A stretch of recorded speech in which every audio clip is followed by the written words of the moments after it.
조직의 성과를 생각하는 사람은 본인이 어떤 성과를 창출할 것인지를 끊임없이 탐색하고 실행해 보려고 하지만 그렇지 않은 사람은 기존에 하던 일만 하려고 할 것입니다.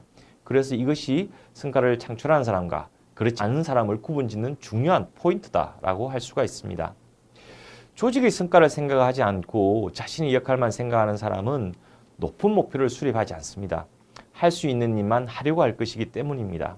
그리고 잘못된 성과를 목표로 잡을 가능성이 높습니다.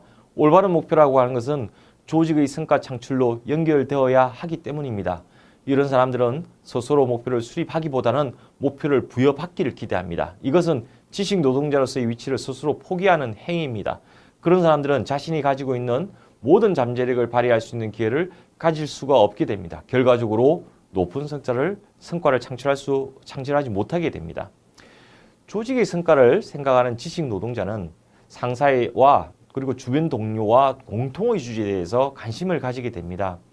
이들이 형성한 관계란 서로에게 도움이 되는 아주 생산적인 인간관계를 의미합니다. 이런 사람들 사이에서 개인 간 벽, 즉 사일로라고 하는 것이 존재하지 않습니다. 이런 것에 만일에 기반하지 않는 인간관계라고 하는 것은 좋은 감정, 유쾌한 농담 같은 것이 오간다 하더라도 그것은 서로를 속이는 연극에 불과할 수 있습니다. 조직에서 좋은 관계라는 것은 조직의 성과를 공유하는 사람들 사이에서만 형성될 수 있다고 할 수 있기 때문입니다. 조직의 성과에 초점을 맞춘 일 처리 방법에 대해서 생각을 해보도록 하겠습니다.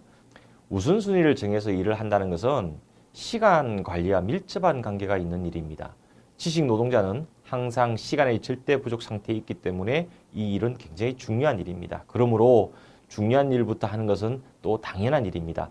높은 성과를 창출하기 위해서는 여러 가지 다른 일로부터 방해를 받아서는 안 됩니다.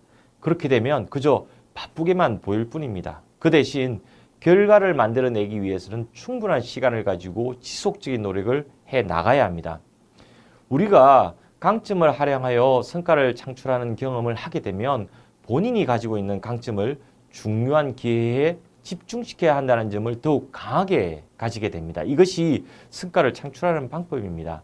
여러 가지 일을 동시에 하면 이런 경험을 가질 수가 없습니다. 자신의 강점을 집중하는 기회를 가지게 될 때 그 일의 진정한 주인이 된다는 느낌을 가지게 될 것입니다. 또 일이라고 하는 것이 아무런 문제 없이 진행되지 않습니다. 예상하지 못했던 일들이 언제나 일어날 수 있습니다. 이런 일들은 대부분 우리를 당황하게 만들죠. 그렇기 때문에 성과를 창출하기 위해서는 실제로 필요한 시간보다 더 여유 있게 일정을 잡고 일을 진행해야 합니다. 이렇게 일을 하기 위해서는 동시에 여러 가지 일을 할 수가 없습니다. 그렇게 할 경우 뒤죽박죽된 상황을 경험하게 될 가능성이 매우 큽니다. 여러 가지 일을 동시에 시작한 사람이 실제로는 한 번에 한 가지 일에만 집중한 사람들에 비해서 더 늦게 일을 끝내는 경우가 생기게 되는데 다 이런 이유들 때문입니다. 우선순위에 따라서 일을 하는 방법에 대해서 이제 생각을 해보도록 하겠습니다. 우선순위에 따라서 일을 한다는 것은 자신의 노력을 의미 있는 것에 집중한다는 말입니다. 이를 위해서는 과거에 내린 결정에 얽매이지 않아야 합니다. 그래서 현재 하고 있는 일을 정기적으로 점검해야 합니다. 점검할 때 이런 질문을 하면 도움이 될 것 같습니다. 내가 이 일을 아직도 진행하지 않고 있었다면 지금이라도 이 일을 착수해야 하는가? 라고 말입니다. 이 질문에 대해 그렇다라고 하는 답이 망설여진다면 당장 그 일을 중단하거나 축소해 나가야 합니다.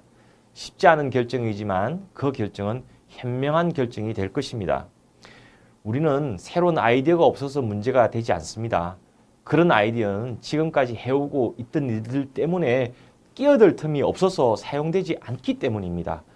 새로운 것은 의미 없는 과거의 것을 폐기해 나가는 것으로부터 시작을 할 수가 있습니다. 우선순위를 정할 때 또 주변의 압력에 의해서 결정하게 되면 중요한 일들이 뒤로 미뤄지게 됩니다. 그리고 실행까지 가기 위해 필요한 시간을 확보할 수 없게 됩니다. 그래서 결론이 나는 일을 결국 보지 못하게 되는 것이죠. 그렇게 되면 결국 책임은 본인이 지게 되는 것입니다. 어떤 일을 할 것인지, 그리고 지금 그 일이 완료되었다고 결정하고 새로운 일을 할 것인지는 오로지 본인만이 할 수밖에 없고 또 본인이 해야 합니다. 왜냐하면 성과 창출에 대한 책임은 결국 본인이 지기 때문입니다. 또 두 번째 우선순위의 두 번째 순위의 일을 정하는 것에 신경을 써야 합니다. 이 일을 포기하는 것이 아님을 명확하게 해두어야 합니다. 이것은 사실 다른 누구에게 중요한 것이 아니라 본인에게 중요한 일입니다. 연기한다는 것은 포기한다는 것이 아님을 스스로에게 다짐해야 합니다. 그래야만 우선순위를 정할 수 있습니다. 그리고 그 우선순위를 정하는 것은 이성적 분석이 아니라 여러분들이 용기를 가지고 해야 된다는 것을 아셔야 합니다. 그것은 바로 책임과 연결되는 부분입니다.